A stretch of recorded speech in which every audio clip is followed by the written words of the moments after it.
The phrases in your medical records that cost you and how to fix them now. Brian Terrian here from the Disability Digest. My hunch is 98% of you watching this have issues in your medical records right now and you don't know about them.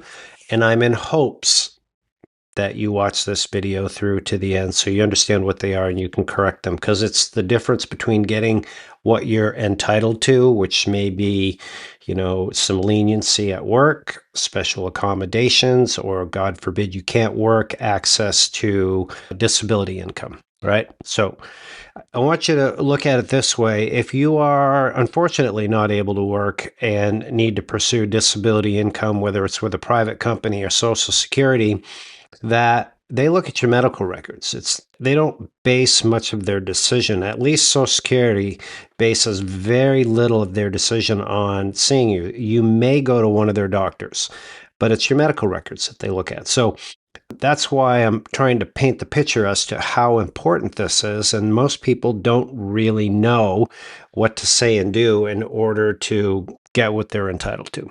So the first thing is when you go into that doctor, I'm just got a list here, so I'm going to refer to it. And you communicate to the doctor that you're fine, and they might set you up for that, asking you, well, how are you today? And you respond, well, I'm fine. Thank you for asking. You have to be very careful about that. And you may conceptually be programmed to do that, but when you do that and it goes in your medical records, patient's fine. If you're fine, you're fine. You can work. So you want to address that in some way that is appropriate for you. Other things that you'll commonly see in there is condition is stable. Well, doctors aren't with you 24/7, so it's up to you to communicate to them the severity of your condition. And perhaps you have, and they haven't documented it properly, which is the third point. Conditions are commonly marked as mild, moderate, or severe. Important for you to understand the difference of those three and how your condition sits within one of those so you can communicate it to your doctor and make sure it's appropriately marked in there. Medication changes. Commonly with pain, medication dosage will change. It will go up, like an increase in gabapentin, but it's not marked in your medical records. So that's something that needs to be cleaned up. And might say tolerating symptoms well. That's a common one that you see, tolerating the symptoms. What does that mean?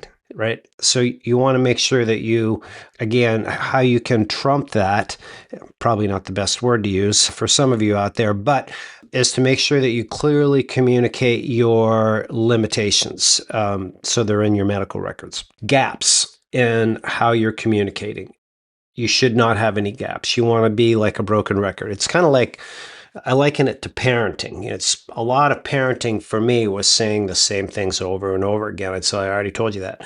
And that's how you want to be with your doctors. You want to have your list of limitations, bring them into your doctors, and over and over and over again, even though you think, I just told him that last time, you have to get over, got to get over that so that you're consistent, because they don't, maybe it's repetitive to you, but they see how many patients a day. It's got to be front and center for them in writing, in your medical records, in each. Condition is improving and without any context. So maybe you went to pain management and it worked and it decreased your pain from an 8 to a 6. All right. You're still in pain.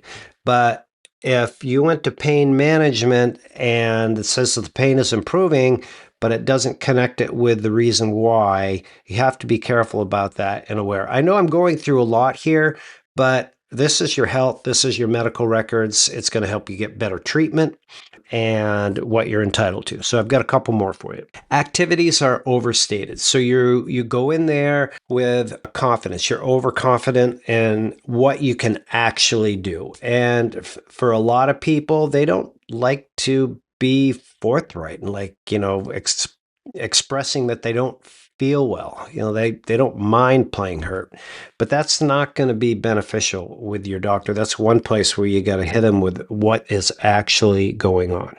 All right, this is number 10, and this is the most important one of all, is that there are no clear functional limitations in your medical records. It's just diagnoses.